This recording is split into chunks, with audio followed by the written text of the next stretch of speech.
Welcome to KGH academy. నా పేరు Chaitanya Dev, polity faculty. ఈ వీడియో దేనికి సంబంధించిందంటే కేజీహెచ్ అకాడమీ వేదికగా తెలంగాణ, ఏపీపీఎస్సి మరియు టీజీపీఎస్సికి సంబంధించి గ్రూప్ 1కి సంబంధించి polity and governance course launch చేయబోతున్నాం. దానికి సంబంధించిన సమాచారం ఒకటి.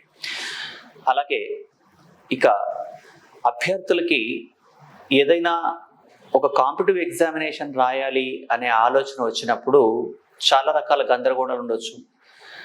ఒకటి, ప్రాథమికంగా కొత్తగా ప్రిపేర్ అవుతున్న వాళ్ళకి, అలాగే ప్రిపేర్ అయ్యి అంతో ఇంతో అవగాహన ఉన్న వాళ్ళకు కూడా ఎగ్జామినేషన్లో అడుగుతున్నటువంటి ప్రశ్నల సరళిని గురించి అవగాహన ఉండకపోవచ్చు. కొంతమంది అవగాహన ఉన్న వాళ్ళు దాన్ని మరింత మెరుగుపరచుకోవచ్చు. అది ఎలా అంటే, ఇప్పుడు ఈ మధ్య కాలంలో కనుక మనం ప్రశ్న పత్రాలు గమనించినట్లయితే అది యూపీఎస్సీ ప్రశ్న పత్రాలు కానివ్వండి, స్టేట్ పబ్లిక్ సర్వీస్ కమిషన్ కానివ్వండి, ముఖ్యంగా మెయిన్స్ ఎగ్జామినేషన్కి సంబంధించి ప్రశ్నల సరళి చాలా మారుతూ వస్తుంది. కన్వెన్షనల్ సబ్జెక్టు, కరెంట్ సబ్జెక్టు, ఈ రెండింటినీ ఒకదాంతో ఒకటి ఇంటర్లింక్ చేస్తూ క్వశ్చన్లు అడగడం మొదలుపెట్టారు. అంటే ఇప్పుడు ఫర్ ఎగ్జాంపుల్ నేను ఇక్కడ ఈ వీడియోలో ఇంకొక చిన్న విషయం ఏంటంటే, ఎవరైతే ఈ ఎగ్జామ్ రాస్తున్నారో, గ్రూప్ 1 ఎగ్జామ్ రాస్తున్న వాళ్ళు, నేను మీకు కొన్ని క్వశ్చన్లు ఇస్తే ఒకవేళ కనుక ఆసక్తి ఎవరికైనా ఉన్నట్లయితే, ఆసక్తి ఉన్నటువంటి అభ్యర్థులు ఆ క్వశ్చన్లు కనుక మీరు ఆన్సర్ రాసి కనుక మాకు పంపించినట్లయితే, అంటే కేజీహెచ్ అకాడమీకి సంబంధించి మీకు ఫోన్ నెంబర్లు కూడా డిస్ప్లే అవుతాయి ఈ వీడియోలో.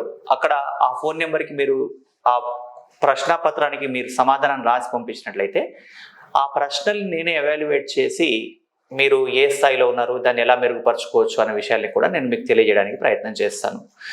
సో ఎందుకంటే అభ్యర్థి తను ఎంత బాగా ప్రిపేర్ అయినప్పటికీ కూడా రైటింగ్ ప్రాక్టీస్ లేకుండా మనల్ని మనం అంచనా వేసుకోవడానికి వీలు కాదండి, అది గమనించాలి. సో దీంట్లో భాగంగా జస్ట్ కొన్ని ప్రశ్నలు మీరు ట్రై చేయండి, రాయడానికి ప్రయత్నం చేయండి. ఈ మధ్య కాలంలో కన్వెన్షనల్ ప్రశ్నలు కాకుండా కన్వెన్షనల్ ఇష్యూని క్రియేటివ్గా అడుగుతూ ఉన్నాడు. ఉదాహరణకి మనం మరీ డైనమిక్గా కాకుండా మోడరేట్గానే నేను కొన్ని క్వశ్చన్లు ఇస్తున్నాను. నేను చెప్పేప్పుడు చాలా డైనమిక్ క్వశ్చన్లు కూడా క్లాస్లో చెప్పి ఎక్స్ప్లెనేషన్ కూడా ఇస్తాను. ఇప్పుడు ఫర్ ఎగ్జాంపుల్ ఒక క్వశ్చన్ ఏంటి అంటే,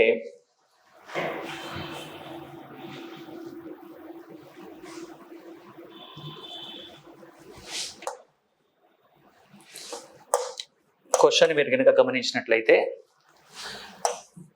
భారత పార్లమెంటరీ విధానం బ్రిటన్ పార్లమెంటరీ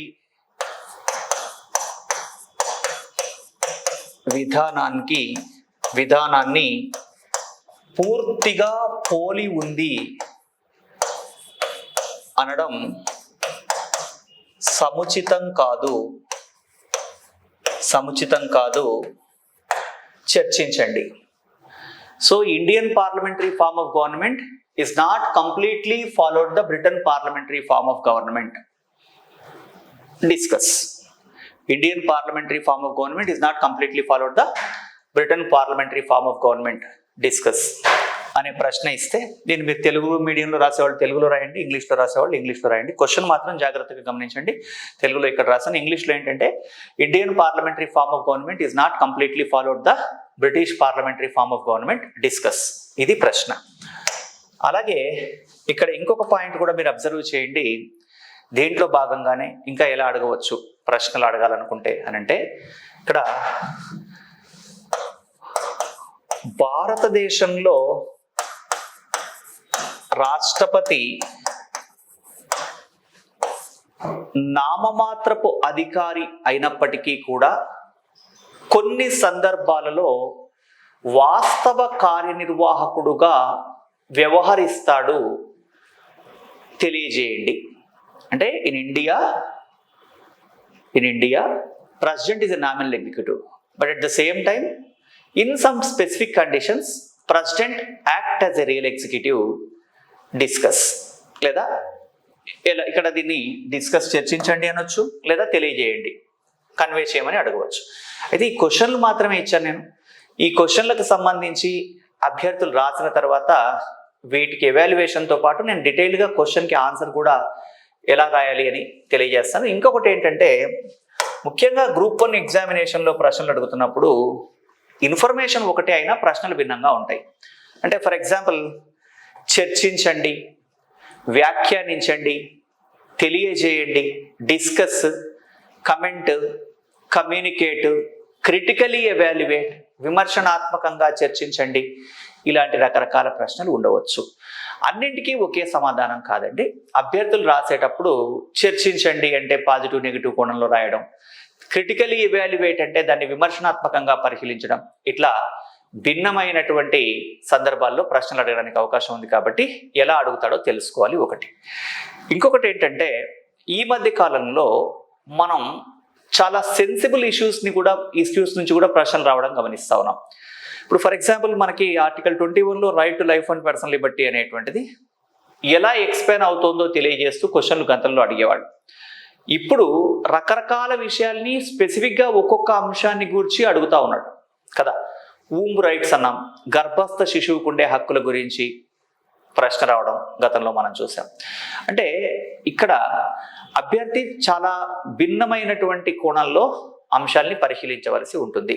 అలాగే ఇంకొకటి ఏంటి అంటే ముఖ్యంగా గుర్తుపెట్టుకోండి, మీరు యూపీఎస్సీ కానీ లేదా గ్రూప్ 1 కానీ ఇలాంటి ఎగ్జామినేషన్ రాస్తున్నప్పుడు దీన్ని ఒక ప్రిపరేషన్ అనే దానికన్నా కూడా ఈ ఎగ్జామినేషన్ రాస్తున్నటువంటి అభ్యర్థులు ప్రధానంగా గమనించవలసింది ఏంటి అని అంటే, మీరు ఈ ప్రిపరేషన్లో భాగంగా మన పర్సనాలిటీ చేంజ్ అవుతుందండి. అంటే మనం ట్రాన్స్ఫార్మ్ అవుతాం, మనం చాలా విషయాలు నేర్చుకుంటాం. ఈ నేర్చుకునే ప్రాసెస్లోనే మనం ఏంటి అంటే మన యొక్క వ్యక్తిత్వం కానీ మన జీవన విధానంలో ఉండేటువంటి చిన్న అంటే మనం గతంలో చేస్తున్న పొరపాట్లు కానీ ఇవన్నీ సరిచేయబడుతూ ఉంటాయి. అంటే ఇక్కడ కాంపిటిటివ్ ఎగ్జామినేషన్ ప్రిపరేషన్ స్టైలే అలా ఉంటుంది. కాబట్టి మీరు ఇవన్నీ దృష్టిలో ఉంచుకోండి. అంటే నేను మళ్ళీ ఒక్కొక్క సందర్భంలో ఒక్కొక్క అంశాన్ని గురించి చాలా డీటెయిల్డ్గా చర్చించడానికి ప్రయత్నం చేస్తాను. ఇంకా మీకు ఓపిక ఉన్నట్లయితే ఇంకా 1-2 క్వశ్చన్లు కూడా మీరు ట్రై చేయొచ్చు. అది ఎలా అంటే, ఉదాహరణకి భారతదేశంలో రాష్ట్రపతికి క్షమాభిక్ష అధికారాలు ఇవ్వడం సముచితమేనా? అంటే ఈ క్వశ్చన్ యొక్క ఉద్దేశం ఏంటంటే, president is having a pardoning powers. Even president can pardon the capital punishment are death sentence. రాష్ట్రపతి మరణశిక్షకు కూడా క్షమాభిక్ష పెట్టే అధికారాన్ని కలిగి ఉన్నాడు. అంటే ఇక్కడ ఒక డిస్ట్రిక్ట్ కోర్టు, హైకోర్టు, సుప్రీంకోర్టు ఒక పనిష్మెంట్ ఇంపోజ్ చేసిన తర్వాత కూడా ప్రెసిడెంట్ ఏం చేయొచ్చు? పార్డన్ చేయొచ్చు. ఇలా చేసే అధికారం ప్రెసిడెంట్కి ఉంది కదా, ఇది రేషనలేనా అంటే దీన్ని మనం ఒకటే లైన్లో సార్ ఇట్లా ఎందుకు పెట్టారంటే అని ఒక లైన్లో కాకుండా ఒక 10 మార్క్స్ సంబంధించినటువంటి ఆన్సర్ రాయగలగాలి.